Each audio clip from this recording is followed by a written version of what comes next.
Jai Shri Krishna. Jai Shri Krishna. Greetings to all. Today I'm going to ask my mother a few questions on the benefits of homeschooling, and this is episode 1 in the series of homeschooling videos, where we will be discussing a lot of things that are very important in homeschooling and how to homeschool and priorities and steps to do before homeschooling and so many more things. Today the topic is going to be the benefits of homeschooling. So how do you see the benefits of homeschooling as a very important thing, I think? The major benefit that I can see is we can inculcate a lot of good values in our children, because there will be so much individual attention given to our child. And the second best thing that I can think of is nutritious food and hot food on time. And then vitamin D exposure. We can take them to the sunlight. And another benefit would be, you don't get sunlight, isn't it? pardon me, yeah, because the school timing is different. It's like morning, the bus, yeah, the bus comes in the morning, they have to rush to the school. Yeah, very true. So generally schools lack skill-based education. How do you feel homeschooling can supplement this? Homeschooling can easily supplement this, because we have access to skill-based education on the daily basis. You can always talk to various departmental people, like, you know, people in different vocations. For example, if you want your child to get well versed with electric work, so you can always contact an electrician, a known electrician, and arrange an appointment with that electrician and say that, see, my son or my daughter is around 10 or 11. From that age onwards you can start. So this is just one simple example. You can let your child learn some basic skills. If the bulb is not working, or there is a mistake in the fan or the plug point or something, some do-it-yourself things, you know, they can learn. But whereas in a school, all that is not possible. It's only academics, only book. So there's nothing practical happening there. That's very true. So due to the generalized education system in schools, most children lack courtesies and courtesy and manners. Can homeschooling solve this issue? Yes, it can, provided the parents are also having enough courtesy and manners. It so happens that most places that I have visited, of my friends or relatives or distant relatives, the children are not very courteous. When you just enter their home, they don't even say hello to you. They just go into their room, or they might just come pouncing upon you saying, what did you bring for me, kya laaye ho mere liye, and things like that. So we just wonder, like, at least ask somebody to have a seat first, ask them if they want some water. It's not done, you know. This is how our schooling system is. The regular school going children, they are deprived of manners. Of course it depends on parents also and the upbringing, but then generally it's this way. So homeschooling can help in this area. Some school-going children also, along with lacking courtesy and manners, they do not seem to be able to socialize very well unless the person is very well known to them. Yes, they get into a shell basically because of too much of constant control in the school by the teachers, by the principals, and by the authorities in the school. If they are found loitering somewhere alone, they're just questioned like as though they are criminals, like, hey, where are you going? Where's your classroom? Who's your teacher? Go and sit there. So this is the kind of interrogative mode they have to keep experiencing, you know, so they get into a shell. But at home it's not like that. When your child wants to go to the toilet, he just goes, he or she goes. It's not like, you know, we have to ask someone for the permission to go visit the bathroom, and even then, even to go to the fresh room, they have to stand in line, stand in queue, and they are allowed only at certain times, and they have to hold on to the pressure in their bladders, which causes a lot of health hazard. So we need to think about these things, and homeschooling helps in this area too. Well, I'm reminded of the generalized education system, which is basically talking on two things. That is, everyone has to fit in one single shoe. That is, one size fits all. And number two, what they are trying to say, what the schools are trying to enforce on people is they want everyone to learn the same subjects. Yes. So homeschooling allows researching on rare subjects, and how do you manage that? Yes, so in this case, the parents can look for various resources outside of the box. That is initially for making sure that they are not left out and look different from the school-going kids. So we need to buy some books which are of NCERT and ICSE publications, or CBSE, and even state board. So we can have all the four at home, and make sure that our homeschool children are aware of what's happening in the schools outside. Alongside, the parents can make sure that the children are allowed to research on subjects which are very rare, and they are very interesting to the children. So we can search for resources on the net, or even ask neighbors or ask some relatives. We can do a lot in this regard, because we have the freedom to choose our curriculum, whereas it's not so in the normal schools. We don't have any freedom of choice, nor do we have freedom of expression. As parents, we cannot go and express what we would want our child to learn. They have a set syllabus, they have a set curriculum. This is how it's going to be. That's what is called one size fits all. What if our child is not interested in that subject, but is interested in something else? Okay, so homeschooling allows research in certain rare subjects, or subjects of interest, areas of interest, etc. Yes, it does. Yes, it does. But then we must limit the exposure of Wi-Fi. We should, as parents, search what our children are interested in, and then provide them with the printouts or hard copy, instead of handing over the computer or the laptop or iPad or the smartphone to our children and say, okay, beta, you're doing some research, you can do, you have this much time with it, and then just go about doing your own work. That's not done, because it's after all children, And there is a verse which says, curiosity kills the cat. So they might get into wrong websites. So this is one area where the parents will have to monitor constantly. Yeah, that's very true. So there is a common doubt in people who regard homeschooling as a problem. They feel that homeschool children are cut off from society and cut off from all interaction. So what would you think about that? And how do you manage children being able to socialize at the same time? See, in fact, it's the other way around. Kids are more social when they are homeschooled, because when they are at home, parents do take them out to shop or buy something, or parents do get involved in various other activities like fixing some problem in the house. At that time, the kids are constantly watching us. They're looking up to us and learning, like, what is my mom or my dad doing at this time, at this troubled time, whatever the problem may come up.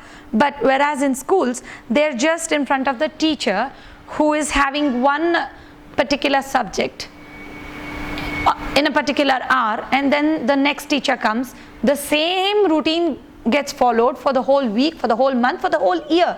There's nothing new. But at home, there's always something happening, like a repair of the tank, and leakage of water, electricity shutdown, or what do you do when you have to troubleshooting of a computer, and many things. So parents do make at least 10 or 20 different phone calls in a day to other people outside of their home environment. So kids get to learn how to manage life. These are basic life skills, and when they go out to purchase something, generally homeschooling parents have no choice but to take their kids along, but and which is an advantage, I would say, because kids get to learn how to manage outside, be social with others, how one should converse with the outside world in different businesses. Supposing if I have to shop a camera, then I go to a shop, and I ask about the battery, about the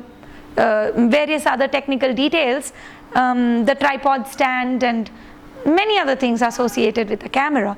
At that time my child gets to learn all of that. But whereas if I have to dump my child in a regular school and then go about doing my thing, and then my child comes back home and sees, oh, there's a camera, and then he just picks up, and then we shout at the child, he don't pick up like that. The child is just taken aback. Hey, why am I being shouted here?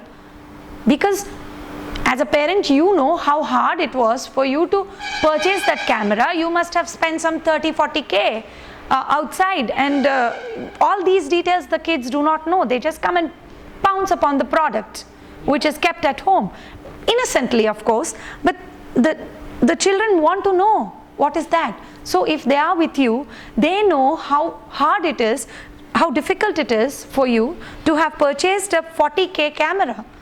And they get to learn all this only if they are homeschooled. But if they are in a regular school, they won't have an inkling of it, and they will be labeled as insensitive children. Yeah, and I remember you having sent me to for questioning a doctor on his problematic treatment of my grandfather. Yeah. These are certain experiences which are extremely Exactly. important. If children do not get to experience confronting yes, I would like to cite that incident in detail with viewers. See, it so happened that my dad was admitted to a hospital because he had a fracture in his leg, and then after we just got him home and treated him at home, we discovered that his liver was totally spoilt, and that was because of a particular doctor who was advising him to take the BP medicine, and he was doing so for 35 years, and because of which that abuse had caused him the liver trouble. So I basically wrote a letter to this doctor, and I sent Abhigya along with our helper to go and confront the doctor and ask him why you did that to my grandfather. So he went there, and the doctor refused to speak to Abhigya, but then Abhigya handed over the sheet of paper to a few people sitting there and came away, and he also told him that you've done a very big mistake and you're sinning. So this is how we should teach our children to voice. Otherwise the inner voice will just shut down completely, which is what is happening in the normal schools today. Children are suddenly confronted with situations after they are 25 plus, and then after they grow up, they're confronted with such situations and they're taken aback. Yeah, they are unable to manage it. Even after they become adults, they are unable to manage such situations. But in case of homeschooling, if we teach them how to confront such situations or manage or handle amicably initially, if that doesn't happen, then we have to voice our concern, because we have to defend ourselves. Yes, that is righteous aggressive. Yes, yes. Yeah, a lot of people might call this as aggression, but it's not so. Yes. We have to have the defensive attitude also. It's not right to always let people pounce upon ourselves. Teachers in schools, in regular schools, are quite fond of catching children and asking them questions in an interrogative manner. And I have come across certain things like this when a teacher stopped me when I was about to write my exam that is equivalent to MA in a particular school. Since the place of examination, the hall of the examination was in that school, and that teacher or principal, whoever it may be, just stopped me and started interrogating. So these are certain experiences where I have seen teachers interrogating, and yes, children need to learn to voice their concern over such interrogative manner. Otherwise, True. Instead of, when the child comes and complains to the parent and says that, somebody spoke very rude to me, at that time we must approach it in this way, like look at both sides. Like first ask the child, what mistake did you do for someone to have scolded you this badly? Then if the child is telling you something that is very mild, whatever mistake it could be, if it's that mild, but the amount of aggression that was given to the child was not required, then we must act on it as parents. That is when our children will become free beings, free soul. And since certain teachers cannot understand students very well, they generally label students in a very general manner and carry the labeling forward to their own families. Yes, that happens, and that goes up till adulthood, and that's very wrong. One should not label any child.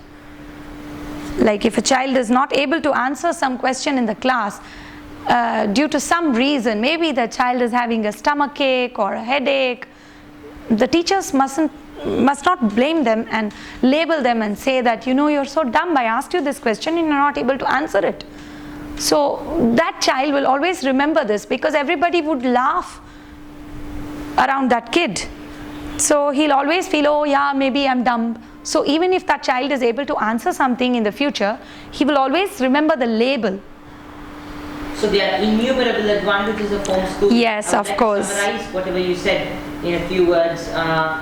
The first thing being fresh and nutritious food that you get, hot food at home, yes. And ample sleep and rest, which will give you a lot of rejuvenation for activities. Number 3, variety in choice of subjects that can be studied and allows researching on rare subjects, etc. Yes. Hands-on assessment of child's honest and hands-on assessment of child's progress. Skill-based education, including extremely crucial sciences and activities that are very important for life, and ensuring courtesy and manners in a personalized manner. I don't mean to say that schools can't ensure courtesy and manners, but since it's generalized, they basically cannot do it. If a school was made for each person, then maybe that could have been possible. No, it differs sometimes. See, you can teach 60 people at once that say sorry and say please, say thank you, and be courteous, have a smile on your face and things like that. Be humble, not arrogant. All these things can be taught on a larger scale also. But then what happens is, when the children are in their own group, and if one child misbehaves, and then that misbehavior is caught as fire, and then everybody starts behaving the same, and if at that point in time the teacher is absent or is just negligent, pata nahi kya kar rahe hain bacche, it's okay, let them just have fun, and they just leave them, then that is when things go wrong here. That same thing can happen in homeschooling too. If the mom or dad are just busy doing whatever they like to do, and they don't even monitor their own siblings fighting with each other, and if they don't come there and find out like what happened, what went wrong. And nowadays there is a movie which has come, it says Helicopter Ela. It says like, leave the children alone, let the children do whatever they want to do. No, it's wrong. That movie is showing some wrong signals too. Along with saying something good, that movie is giving wrong signals to the moms and dads. That's not the way one should be raising their children. We must be constantly aware of how our children are reacting to each other. If they are not courteous to each other, they should be reprimanded instantly. They should be given a consequence, like you can't do this to your own sibling, you can't talk rubbish, because you have to have respect for each other in the family. Otherwise it doesn't work. So relaxed season-wise clothing, and yes, the choice of the teachers is in the parents' hands, whereas in a school, parents have to listen to the teachers, whatever they do, otherwise there might be some consequences for the child also. Yes. And the entertainment of the child also can be recognized and can be given importance and can be handled and managed. Play at will. So if the child is feeling bored of studies, and this boredom is quite genuine. Yes, then yes. it can be sanctioned, play. Yes. At home, they have the freedom to choose what games they would like to play in their free time, but in school, it's not so. Playtime is also controlled as PT. Yes. PT. No, PT is different. It's physical training. Yeah, but That's nowadays different. But schools are yeah. integrating playtime with PT. No, not really. Some schools allow them to play volleyball or basketball or cricket or whatever it's like. But if at a particular time, if child is not willing to play that, still that child is forced to play the same game what everybody plays. So that's how it is. So the disadvantages of regular schooling, as you summarized, was loss of identity. Yes. That's detrimental to leadership. The child is not recognized, or its qualities are not recognized. We haven't moved on to disadvantages yet, no? We finished the...